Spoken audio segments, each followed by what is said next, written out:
C'est au moins 40 clients du bar Le Kirouac qui ont été contaminés par la COVID-19 lors de cette soirée karaoké du 23 août dernier.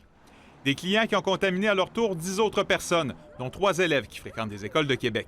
En plus de s'être rendus au Kirouac, certains d'entre eux, se sachant de toute évidence à risque, ont malgré tout fréquenté d'autres bars de Saint-Sauveur dans les derniers jours. Il y en a un en particulier, là, c'était la grande tournée, là, la grande virée des Grands-Ducs.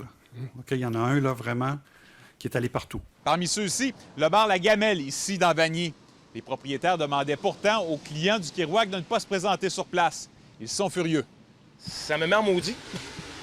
On va dire les vrais mots.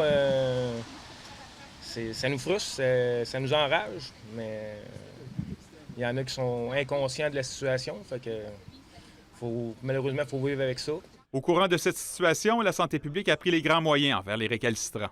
Le directeur de la santé publique peut, sans avoir besoin de recourir à un juge, d'émettre une ordonnance pour obliger quelqu'un à s'isoler préventivement. Je pourrais vous dire, c'est ce qu'on a fait ce matin, là.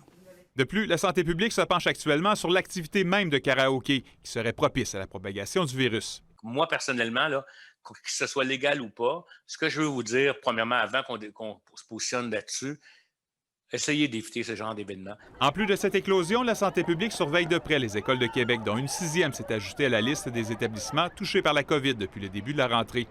Une situation qui inquiète certains enseignants. On se fait beaucoup interpeller à savoir, là, il va se passer quoi dans les prochains jours s'il y avait une propagation. On comprend que les cas déclarés n'ont pas été contractés dans les écoles, donc les prochains jours là, seront critiques. Des cas qui font que maintenant plus de 150 enfants se retrouvent en isolement préventif à la maison.